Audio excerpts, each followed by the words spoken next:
There is some good news this week, and it's the planet, The stupid. planet Earth. Some call me nature. I am very passionate about the planet. Earth. A living, breathing planet capable of sustaining whatever life forms we see fit to deposit on it. Spock, judging by the pollution content of the atmosphere, I believe we have arrived. It's the planet stupid.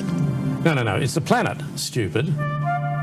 Our guide through It's the Planet, Stupid, is Belinda Waymouth. Belinda, hi. Sorry for the delay. We started everything. We had trouble getting David Katz on. Everything got shifted, blah, blah, blah. Great to have you back, and you're back on a week. There's actually good news. Pretty big news out of the EPA. Start wherever you'd like, but I thought that was a real big decision, wasn't it? Yeah, it is the first time that our government is regulating these terrible forever chemicals, PFAS. There are thousands of them. Millions of Americans are exposed to them in the water that we all drink. We have it in our blood. Newborn babies have PFAS in their blood. So the fact that the EPA this week said, okay, utilities, you are going to have to remove. Unfortunately, right now, it's only 2 of these toxic chemicals. But, it's the start. And it's the fact that they have said, look, we have to have them at near zero limits. The parts per trillion that they're going to be, one of them is 0.004 parts per trillion. And the other one they're regulating at 0.02 parts per trillion. So it's really big. It's a win, and it's been a long time coming because these are terrible chemicals, and the horrible thing is they're everywhere. So they're in our dental floss. They can be in our loo paper, toilet paper, waterproof clothing. When we used to use Teflon, and please, listeners, if you have any Teflon pots or pans left in your cupboards, get rid of them because they have PFAS in them. And the health effects, they're linked to cancer, asthma, liver damage, fertility, thyroid problems. The women who worked on the DuPont floor of the Parkersburg manufacturing organization over in West Virginia, those women had babies with birth defects because, they were exposed to Teflon when they were pregnant, the women. So it's huge. It's huge that we're saying, that finally, they're saying this isn't okay. We can't have this stuff in our environment. And, you do put it in a context that I hate to say it, but it kind of depresses me a little bit. You do point out that they're ubiquitous in all these other ways, and you've talked about them here on the show, for months and months and months. And, it was wild when I saw the decision on the part of the EPA. I thought of you because you have spoken of them so often, but then, as you say, they're in so many other places. But this is a start. You have to start that journey with the first step, I guess. Yeah, that's the thing. You have to start with the first step, and like everything, and it's a journey. And the problem, that we have in the States is, other governments, European governments work on this, this thing called the Precautionary Principle. You have to prove that something is safe before it's allowed on the market. The problem here in the US is you have to prove that something is harmful before you can take it off the market. And proving it's harmful, can be a laborious, process. Mark Ruffalo, his movie from 2019, Dark Waters, about DuPont, and based on the story of this one lawyer, Rob Bellot. What a hero this guy is. He started this fight in 1999 against DuPont when he saw, the wreckage that all the, PFAS-laden toxic waste that they were putting into landfills that was getting into the air and the water that was affecting, all these people around their plant. And one guy, took them on, to the expense of his, health. He's a real hero. And the movie's amazing. And I have to tell you this, and I think I might have, mentioned this story on the show before, but when I was talking to Mark after seeing the movie, and he said, the amazing thing was, we took it to the European Parliament, and the parliamentarians were given a copy of the movie to take home and watch that night. He spoke at Parliament and told them about it. Here's the movie, go see it. They arrived at work the next day to say, hey, we've got a job to do. We have to ban PFAS. These chemicals are bad.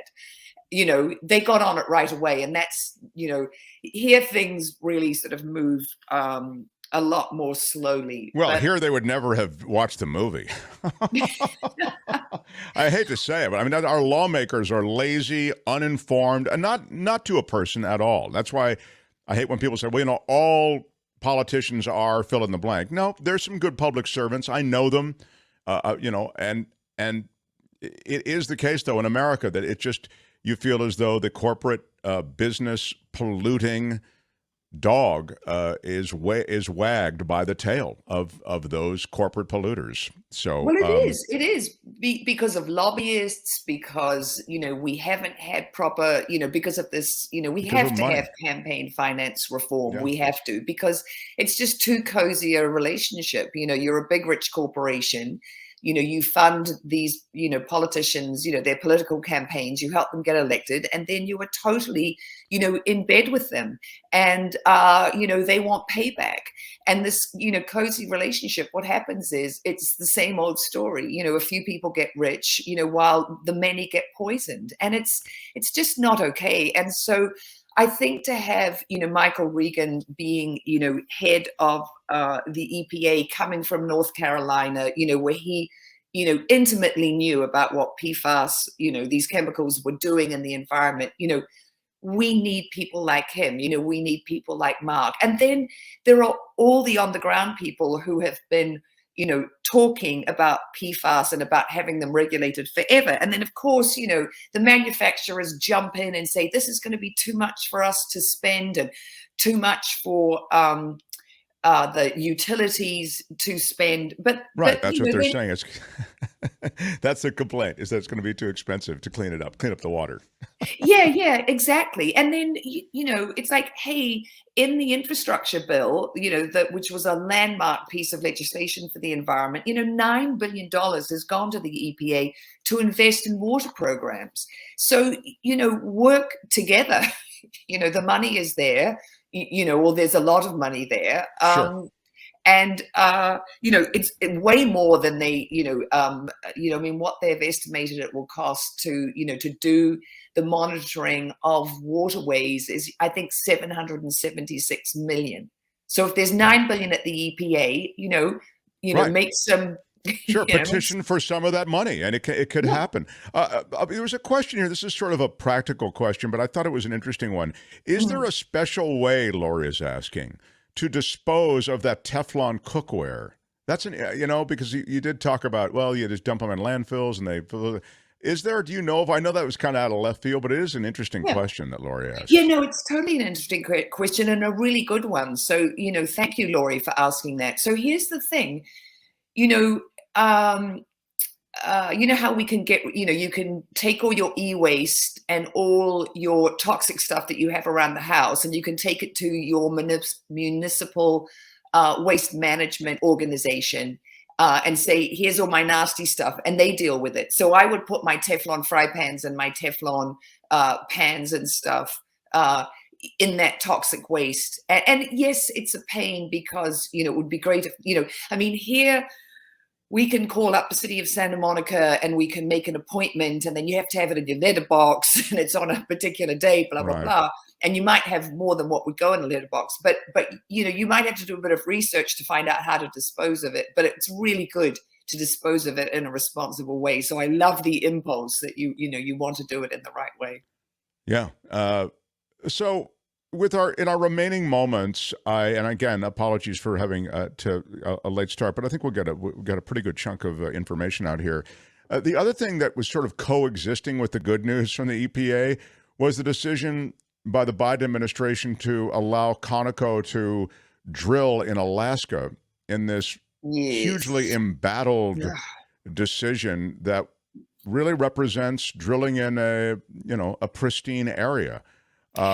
Speak to that if you would, please. Yeah, it's so disappointing because this, is the largest chunk of undeveloped land, in the US.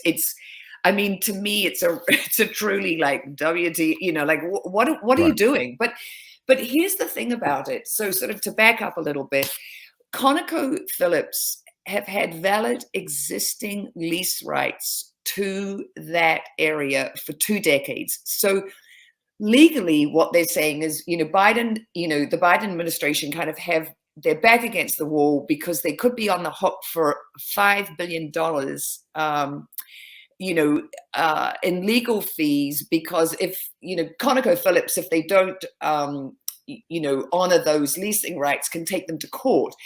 And what it could cost the government would be $5 billion. Now, to me, it's like $5 billion. So what? That's what I said. Big deal. Exactly. See you in court. Right. Yeah, exactly. And I think actually, honestly, Mark, think that's what they should do. We've given over $100 billion to this war effort in Ukraine. And I think supporting Ukraine, totally valid. But if we can spend that much money on defense and war efforts, this is a matter of life and death, what's happening with the climate. And you look all over the world right now, the cyclones, the storms, the rain, the droughts, the famines. I mean, it is game on with climate change. And, the problem with America is, we've become the biggest exporter of oil and gas. We're the 3rd largest user of coal still. We're the biggest exporter of natural gas. The world is awash in oil. And what we really need to focus on is reducing the demand. And the Biden administration has been doing that, and we've got all these rebates for people buying electric vehicles, switching over their appliances to electric, getting heat pumps in their homes. All those things are happening. But, to have John Kerry on one hand be lecturing sub-Saharan African countries and telling them, don't drill for oil, and here we are, giving out, doing more leasing, than, previous administrations. It's hypocritical. It's a step in the wrong direction because, it's not just the incredible amount of emissions that this Willow project will put into the atmosphere. They say over its lifetime, the equivalent of running 70 coal-fired power plants for a year. That's the amount of emissions that will go on. But it's all the environmental damage, Right. that you do in the process. And the oil companies, the point I was making earlier in the week, they are actually not in the least bit cowed by the environmental noise. In fact, they're saying we don't want to drill in these ways that now have new environmental restrictions on the way we can drill, meaning there are dirtier ways you can drill and cleaner ways you can drill. I mean, none of it's clean, but there is a degree of dirty, right? And they're saying we don't want to be told how we can drill, and that's their next line, and they're fighting hard to take that line as well. So I was really downcast about it, and I had the same view you do, which is, hey man, tough. I get it. These contracts have existed for a couple of decades, and they're going to legally challenge it, and we may be on the line. If you can put it off yet another decade because it's tied up in court, great. Do you think the GOP, if they were in control of the White House and Congress, or just the White House, do you think Trump would not say, great, take him to court? I don't care how much it costs. The Democrats have to grow a pair when it comes to this stuff. Either you're for the environment or you're not. And if you are, go to court. So what if you think you're going to lose? Should you never try somebody for murder because you don't think you can actually convict him? Try him. You never know. Well, in a way, that this is actually a murder trial, because the more carbon emissions you put into the atmosphere, the more unlivable you make the planet. Thank you. Yeah. For billions, millions of people, it's really criminal, I think. And to say that Biden has to, the problem is that there are so many people who are just focused on the price of oil. But as we know, what oil companies did was they saw the Russian invasion of Ukraine and this, oh no, there's not going to be enough oil. That was, just a license to them to up their prices. And I've absolutely said this before, right. That was completely artificial. We're all still getting jacked about that. And yes. And the last thing I'll say on this, and I got to say goodbye to you. I love talking to you, and I promise that next week we get David Katz started earlier, and we start Belinda earlier also. But I wanted to just make the point that I'd made earlier in the week and just get you to sign on to it, which is kind of what you've said, which is that oil doesn't stay domestic. You're giving them the drilling rights, and then that oil is going onto the spot market. It's being exported. It's ridiculous. It's not being exported by the taxpayer. You're not getting a check for it. Conoco's getting a check for it. I'm just so sick of giving these oil companies a run of all of these pristine areas, and then they cash the check and we suck it up. No, it's exactly right. And it's, they were so emboldened, by this, invasion, and they completely saw it as an opportunity. And they're devious. It's a nefarious, sort of group of, all these oil companies and all this like, oh, we're moving to renewables and we're investing in solar, all the greenwashing they do. And then as soon as they see an opportunity to keep getting oil out of the ground, and they know, it's like DuPont with PFAS, they were putting those chemicals into the environment at 6 times the levels they knew to be safe. They took women off the floor of the, or did I already say this, about where they manufactured Teflon? Yeah, no, you did. But you actually made the point. This is one thing that I remember. It stuck with me because you made the point, like, I feel like 18 months ago about this, meaning that's why the PFA thing hit me really, because you had been so vigorous in pointing it out to us, what a danger it is. So I see this small step that the EPA took as a legit beginning of this journey, and I hope it's followed by a lot more. Belinda, so love you on the show. You can find Belinda on social media. She's at Belinda Waymouth. You see it on the screen, Waymouth. Belinda, thank you so much for being here. Appreciate it very much. My pleasure. Bye-bye. Yeah, Belinda Waymouth, everybody. Hi, it's Mark, and I thought that was great. Hit the notification bell. You'll know whenever there's a new video being dropped, and please subscribe to our channel to help us save the universe.